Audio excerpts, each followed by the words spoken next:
Ukiona hizi dalili 5, fahamu moyo wako unadhoofika, unatafunwa polepole. Kuna maumivu huyaoni kujitazama, ila moyo wako unalia kila usiku ukifika. Hiyo dalili ya kwanza itakuacha mdomo wazi, maana labda saa hizi ndio unaipitia. Dalili ya 5, umeacha kujiombea kuhusu mapenzi. Unaona kama Mungu hajasikia kilio chako. Uombe kupata mtu sahihi, na hiyo ni hatari ya mwisho ya kukata tamaa.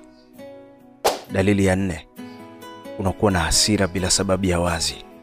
Kila kitu kinakusumbua, unapoteza uvumilivu, na hiyo ni dalili ya maumivu yaliyofichwa. Kitu kidogo unafoka vibaya. Dalili ya 3, unahisi haupo enough kwa mtu yeyote. Hata kama unapendwa, unaona kama si kweli. Moyo wako umechoka kuamini mtu, huwezi kupokea upendo. Dalili ya 2, una furaha mbele za watu, lakini ukiwa peke yako unajikumbusha kila kitu kinachokuumiza. Ndio maana usingizi umekuwa adui yako.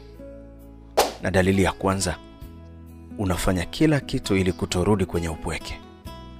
Kuna mambo unafanya kwenye mapenzi si kwa sababu unapenda, bali kwa sababu unaogopa kuachwa peke yako tena.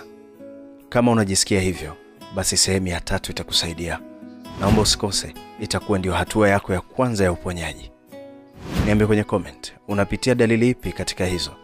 Save, share na follow ili usikose sehemu ya 3 kwa ajili yako. Mimi ni Mtia Moyo.